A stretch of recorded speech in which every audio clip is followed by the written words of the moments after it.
नमस्कार। आज 12 जनवरी 2026। ये सिर्फ एक तारीख नहीं है। आज का दिन अपने आप में एक कहानी समेटे हुए है।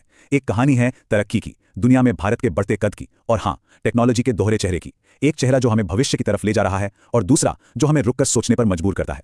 तो चलिए आज इसी कहानी को परत दर परत समझते हैं। तो शुरुआत करते हैं आज की सबसे बड़ी और सच कहूं तो सबसे अच्छी खबर से। जरा सोचिए, एक ऐसा शहर जहां आप किसी भी घर में जाएं, नल खोलें और सीधे उससे पानी पी सकें। बिल्कुल साफ, सुरक्षित पानी। ये कोई सपना नहीं, ये हकीकत बन चुका है उड़ीसा के पुरी शहर में। वाकई ये भारत के लिए एक बहुत बड़ा, एक ऐतिहासिक पल है। जल जीवन मिशन की क्या शानदार कामयाबी है ये, और हमारे शहरों के विकास में एक मील का पत्थर।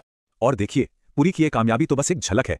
असल में आज का पूरा दिन ही कई सारी पहली बार हुई चीजों से भरा हुआ है।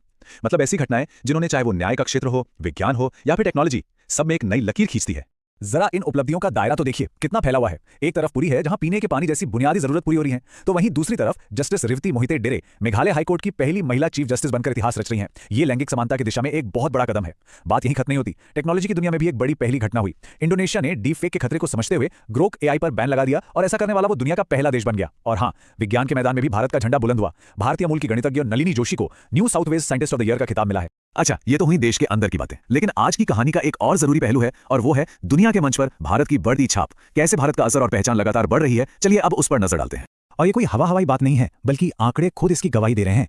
यूनाइटेड नेशंस की एक रिपोर्ट आई है, और वो क्या कहती है कि 2026 में भारत की इकोनॉमी 6.6% की रफ्तार से बढ़ेगी। इसका मतलब समझ रहे हैं? इसका मतलब है दुनिया की सबसे तेजी से बढ़ने वाली मेजर इकोनॉमी। ये सिर्फ एक नंबर नहीं है, ये भारत की बढ़ती आर्थिक ताकत का जीता जागता सबूत है। इकोनॉमी तो ठीक है, पर भारत की सॉफ्ट पावर यानी कि सांस्कृतिक और व्यक्तिगत प्रभाव, वो भी चमक रहा है।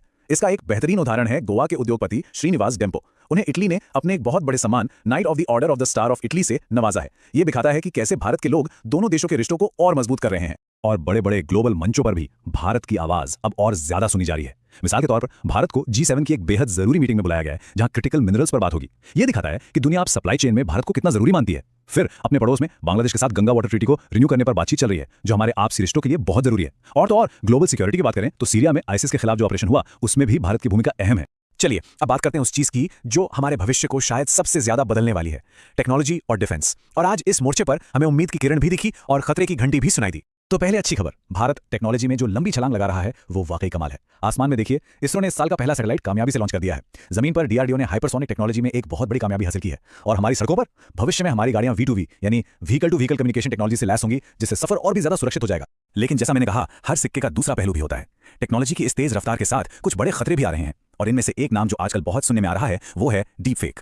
ये क्या है? आसान भाषा में समझें तो एआई का इस्तेमाल करके किसी का भी नकली वीडियो या ऑडियो बना देना। मतलब कोई इंसान वो बातें कहता या करता दिखेगा जो उसने असल में कभी की ही नहीं, और ये इतने असली लगते हैं कि सच और झूठ में फर्क करना लगभग नामुमकिन हो जाता है। और ये खतरा कितना बड़ा